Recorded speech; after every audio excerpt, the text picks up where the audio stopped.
third video of atoms and molecules.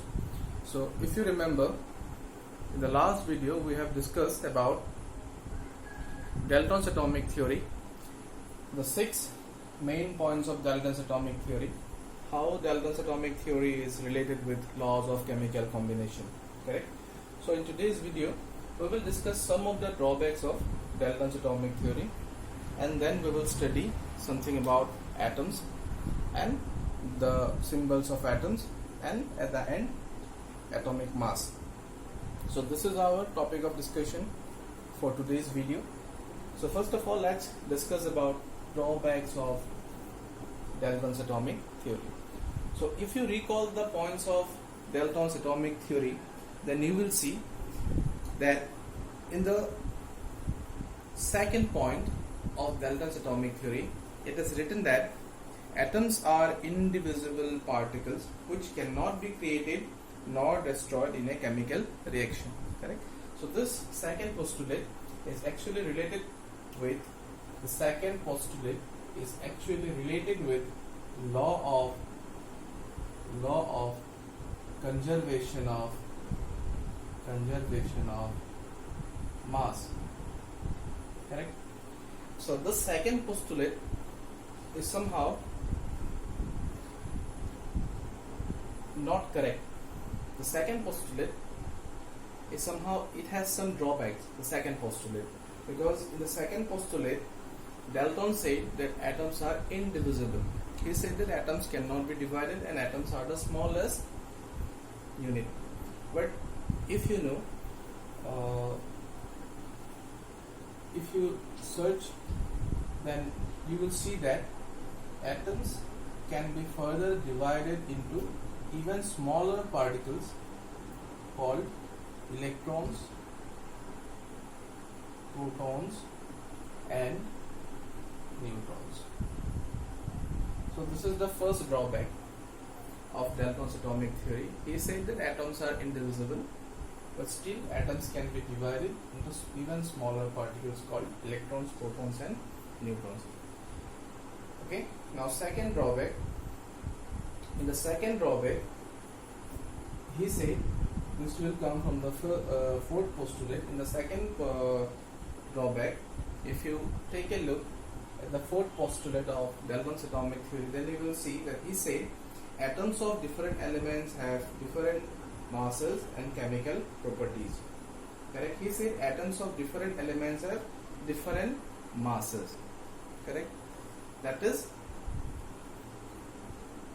atoms of different element have different mass. This is his fourth postulate. But now we have some atoms which are of different elements, but still they have same mass. So the fourth postulate was somehow invalid. So this kind of atoms are called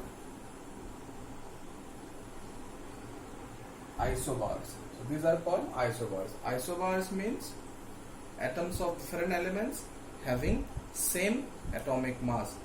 So although he said in the fourth postulate that atoms of different elements are different, have different mass, but still we have some atoms of different element which have same atomic mass. So this was his second drawback. And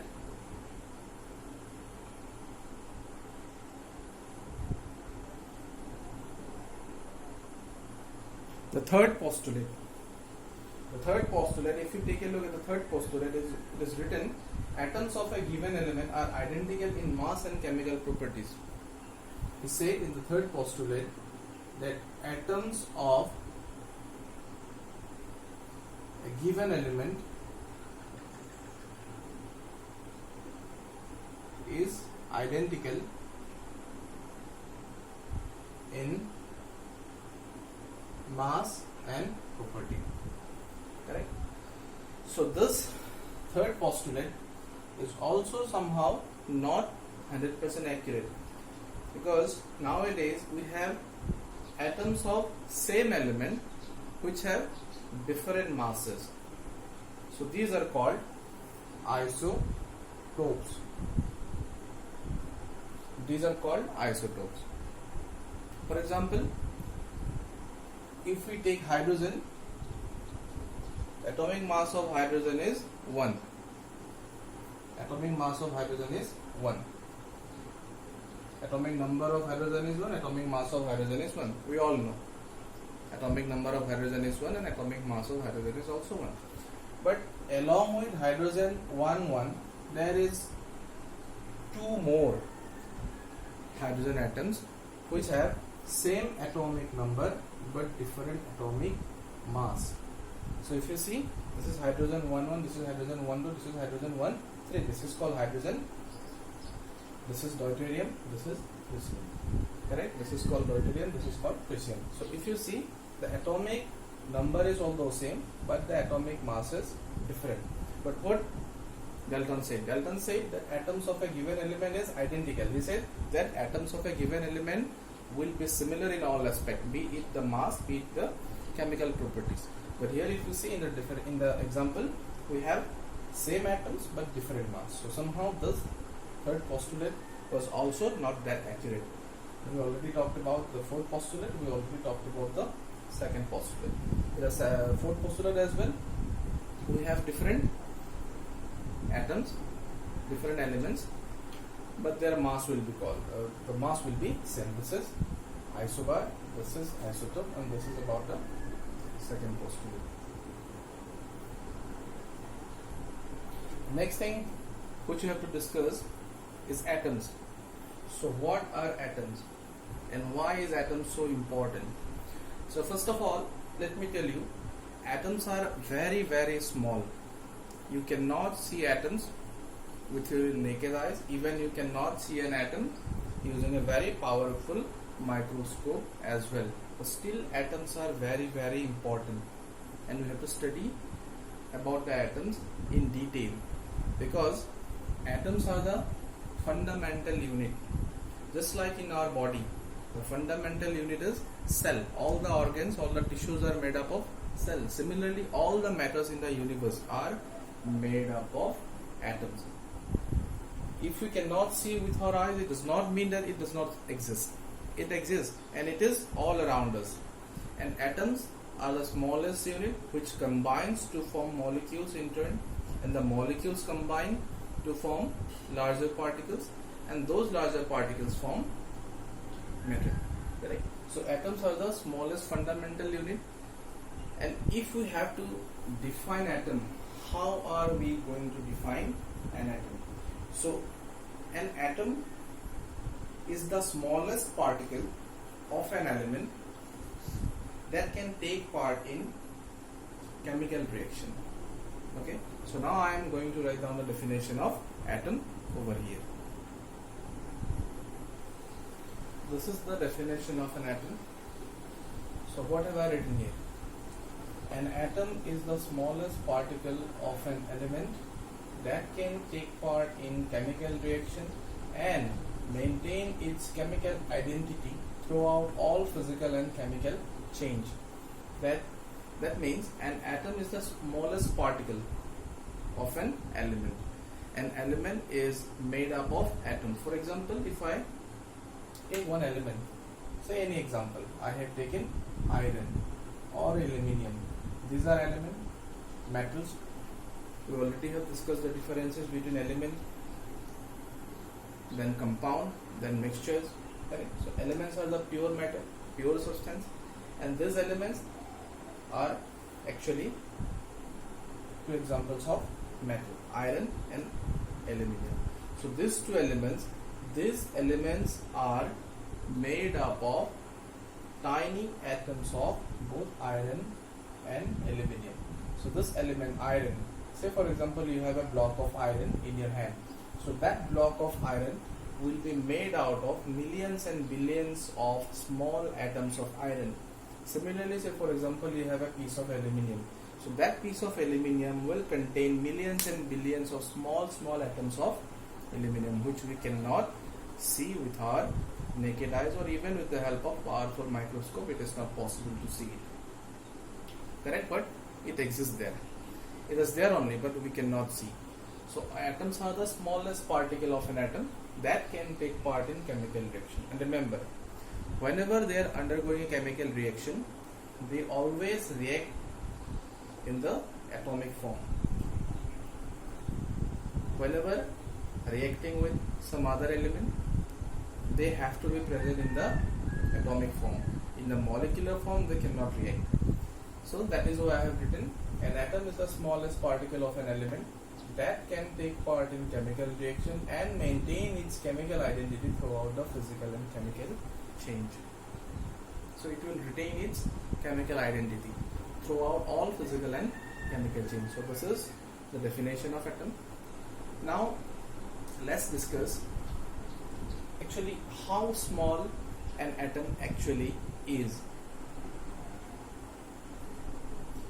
So size of an atom. But before measuring the size of an atom, we should know actually how we can measure the size of an atom. How? What are the different ways through which we can actually measure the size of an atom? So see, in order to measure the size of atom, we actually measure their radius, or in plural form radii. We actually measure their radius. All the sizes that we are going to discuss in our chapter are actually the size of their, that means it is the measure of the radius. If we talk about the size of an atom, we are actually discussing the radius. That means, say for example, I told you that the atomic size of an atom is, say for example, 1 meter. Atomic size is 1 meter. Although 1 meter is very, very large unit, still. Say for example, I told you that the size of an atom is 1 meter. But what it actually means? So this 1 meter is actually the radius of that particular atom. So what is radius? And how we can actually measure the radius? So these are all experimental data. But first of all, you see what is the radius actually. So in order to understand the radius, we need to go in details about the structure of an atom. So in the fourth chapter we have a chapter number 4, which is completely dedicated on the structure of atom only. So we will discuss there only. But still, just let me give you one overview. So see, at the center we have a nucleus. So for any atom, at the center you will have one nucleus, and this nucleus is always positively charged.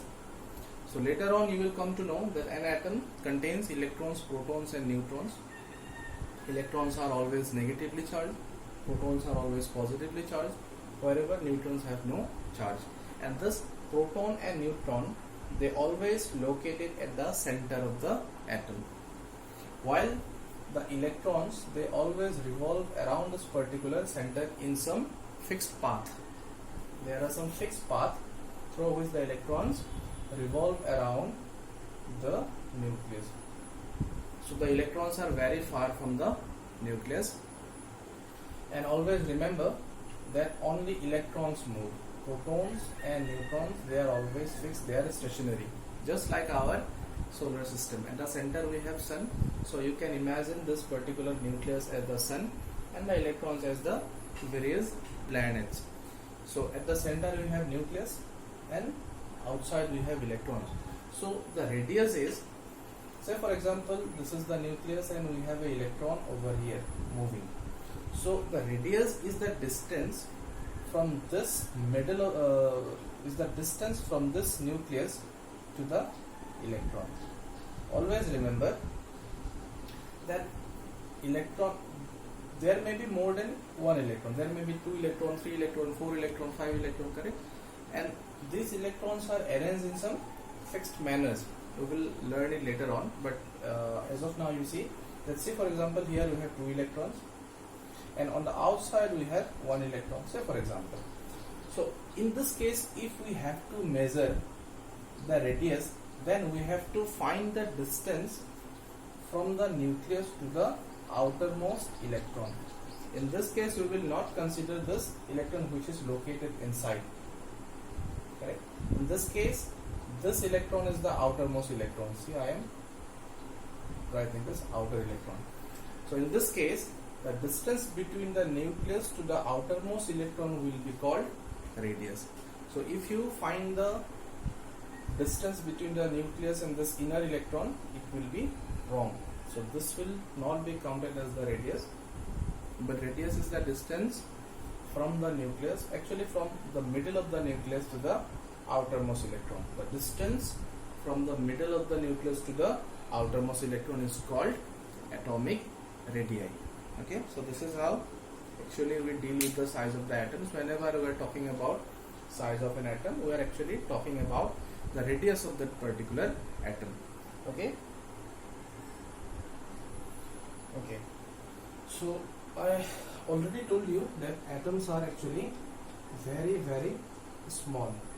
So small that we cannot see even with the help of very powerful microscope. So how to measure the size of an atom which we cannot even see? Correct? So how will we deal with such kind of substances which we cannot even see? So since the atoms are very, very small, we need to use some units which are very small as well. Correct? So in order to measure the size of an atom or radius of an atom, we use an unit called nanometer.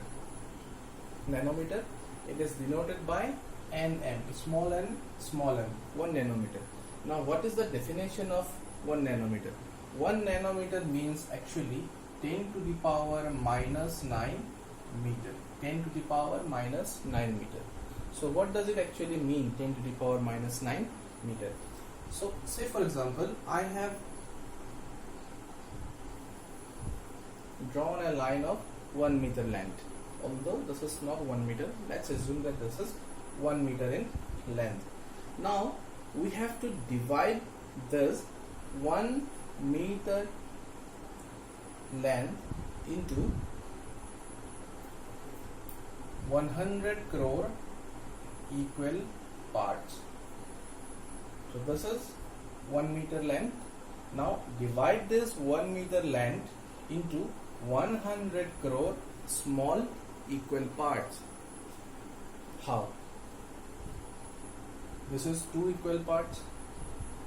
Now it has 4 equal parts. Now it has 6 equal parts, 8 equal parts, like this. Like you have to divide this 1 meter length into 100 crore small parts. You have to divide this 1 meter length into 100 crore equal units. So can you imagine how small each part will be? You have to divide 1 meter into 100 crore times. You have to divide 1 meter 100 crore times. Can you imagine how small one unit will be? This is 1 meter. We have divided into 8 equal parts. This is not enough. You have to divide this 1 meter length 100 crore equal parts. Not 1, 2, 3, 4 parts. 100 crore small parts. That means 1 meter divided by 100 crore, that is 10 to the power minus 9 meter. So if you count the number of zeros here, 1, 2, 3, 4, 5, 6, 7, 8, 9. So this is 1 meter divided by 100 crore will give you 1 meter. So that much small 1 nanometer is. 1 nanometer means 1 by 100 crore part of 1 meter. If you try to understand, you can think like 1 nanometer is 1 by 100 crore part of 1 meter. 1 by 100 crore part of 1 meter. 1 by 100 crore part of 1 meter. Correct? So this is 1 nanometer. So all the size of atoms or radius of atoms are measured in terms of nanometer. Now let us see actually how small or how large the radius of an atom is. I will give you a list. So these are the size of some of the common elements. Atomic radii given in terms of nanometer. Elements, atomic radii given in terms of nanometer. So first element we have here with us is hydrogen, which is 0.037 nanometer. 0.037 nanometer. That means how much small an atom of hydrogen would be. An atom of hydrogen is 0.037 times of 1 nanometer. That much small is. That means if you express in terms of 3.7, then it will be 10 to the power minus 11, or in terms of minus 10, then it will be 0.37. So these are all scientific expressions. Later on you will come to know. So 0.37 into 10 to the power minus 10, which is 0.37 angstrom. So we have two units, nanometer and angstrom. I am not going to explain you what is angstrom. It is not required as of now. Just understand nanometer. So nanometer means 10 to the power minus 9. So this is the size of hydrogen, 0.037 nanometer, very very small. Carbon, a bit larger than hydrogen, this is 0.077 nanometer. Nitrogen is 0.074 nanometer. Oxygen is 0.073 nanometer. Chlorine is 0.099 nanometer. Sodium is a bit larger. Sodium is 0.191 nanometer. Magnesium is 0.160 nanometer. Calcium is 0.197 nanometer. Iron is 0.126 nanometer, and copper is 0.128 nanometer. So all are in terms of nanometer, and this is their comparative size. And if you see, you will notice that out of these all elements, out of these 8 elements, calcium is the largest, 0.197 nanometer. That means 1.9 angstrom. 1.9 angstrom. So this is the comparison of size of the atoms of elements. Now let us discuss about how actually the atom of an element is expressed. See, because it is not convenient for us to write down the complete name each and every time, correct? So if I have to write hydrogen 100 times, see, I have to write this whole word 100 times. If I have to write carbon 20 times, I have to write this whole sentence, this whole word every time. So this is not convenient for the scientific studies. So we have to express these elements with help of some symbols. Now we need to understand what kind of symbols are being used, and you have to remember as well. So first you have to understand, then you have to remember the symbol used for various elements. So symbols of element. So Dalton, if you know him, yes, you will obviously know him because we have already discussed Dalton's atomic theory. So Dalton, or John Dalton, was the first scientist who used different symbols for different elements, correct? Dalton used this particular symbol to represent hydrogen, correct?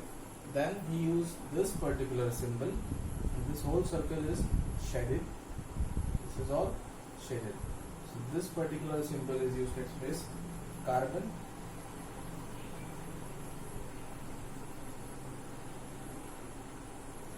This particular symbol, just a simple circle without any shading, this is used to express oxygen.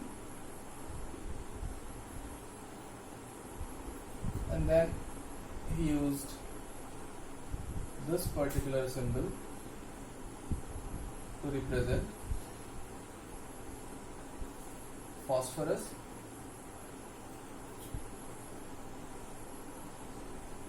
This particular symbol represent sulfur, and there are many other examples. You will see, you will get in the book itself. So Dalton was the first man who used symbols and signs to represent elements. But using this kind of symbol was not convenient for the scientists, because this kind of symbols cannot be used while writing a particular reaction. So the search was on. The search was still on, and people tried to find better ways of representing an element. Correct? And since this was not easy and not convenient, one more scientist, he was from a different country, he was from Sweden, and his name was J.J. Berzelius. And J.J. Berzelius, he suggested that instead of using symbols for drawing this kind of structure, we can use the first and the second letter as symbols for a given element. This was the suggestion came from the end of Berzelius. He said that instead of drawing this kind of structure, let us use a symbol which consists of the first and second letter of a particular element. So this was the suggestion came from J.J. Berzelius, and this idea was widely appreciated and actually adopted by all the scientists. And the modern day symbol of all the elements are based on this idea of J.J. Berzelius only. Okay, so now we know that instead of using those symbols, drawing those structures, it is easier to use the initial letter or any other letter in the name of a given element. So let's see how the name of the elements were actually obtained. So some of the names of the elements were obtained from the place where they were first discovered. For example, copper was discovered in Cyprus, so it was named Cuprus. So this is the Latin name. Similarly, some of the elements, the name of some of the elements were derived from the color. For example, gold. It is obtained from the Old English name of yellow. And like this, the name of various elements were obtained. Some of the elements were named on the basis where they were obtained, like germanium, like indium and all.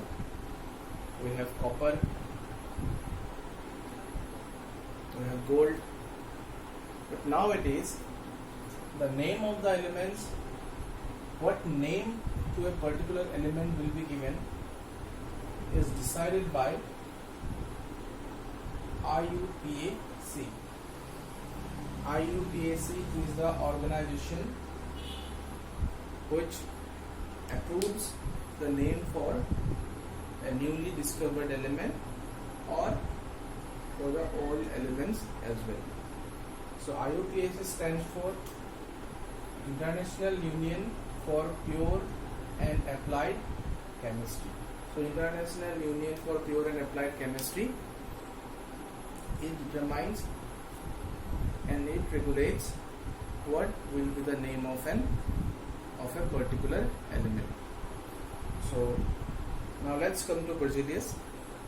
So he suggested that instead of drawing the figures, we can use the initial letter.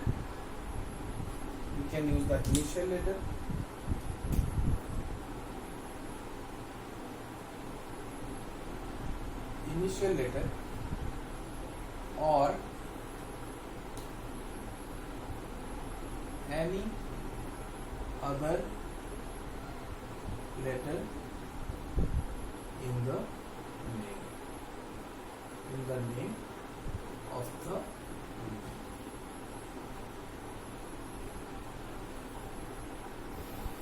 So he said, instead of drawing the structures, let us take the initial letter or any other letter present in the name of the element.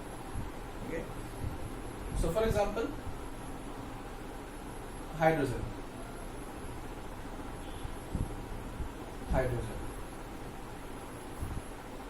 So instead of using writing the complete name or drawing a particular structure, we can simply take the first letter, the initial letter of the name. We can use H to represent hydrogen. Correct? Now see what we will use in order to represent helium. What we will use in order to write helium. If you see, the initial is H as well in case of helium. So if you use H and H in both of the cases, it will create some confusion.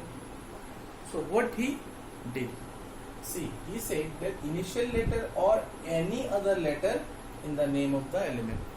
If there is no confusion, you can just simply use the initial letter, and if only using the initial letter creates some problem, then along with the initial letter you can use the second letter. Here we have used the second letter, and helium can be written as He.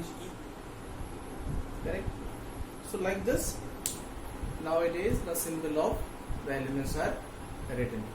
So initial letter and any other letter in the name, or you can say or an M. Sometimes it is sufficient to use the initial letter only, and sometimes it is not sufficient to use the initial letter, and in that case we need to use any other letter present in the name of the element along with the initial letter, just in the case of helium. While writing the symbols, remember one thing: the first word should always be written in the capital form in the uppercase, H in the uppercase, and the second letter which we have to use should be in lowercase. See, the first is H and the second is lowercase. The first one is uppercase, second one is lowercase. This is symbol for helium. But if you use H, E, it will be wrong. This is correct. This is wrong.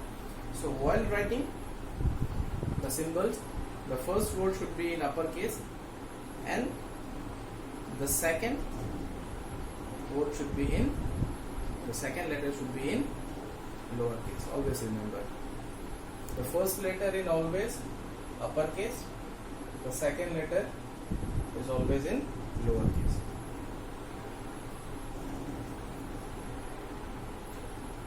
Okay, now try to understand in details what is happening here. We have a unique situation. We have 5 elements whose initial letter is same in all. We have carbon, initial letter C, chlorine, initial letter C, calcium, initial letter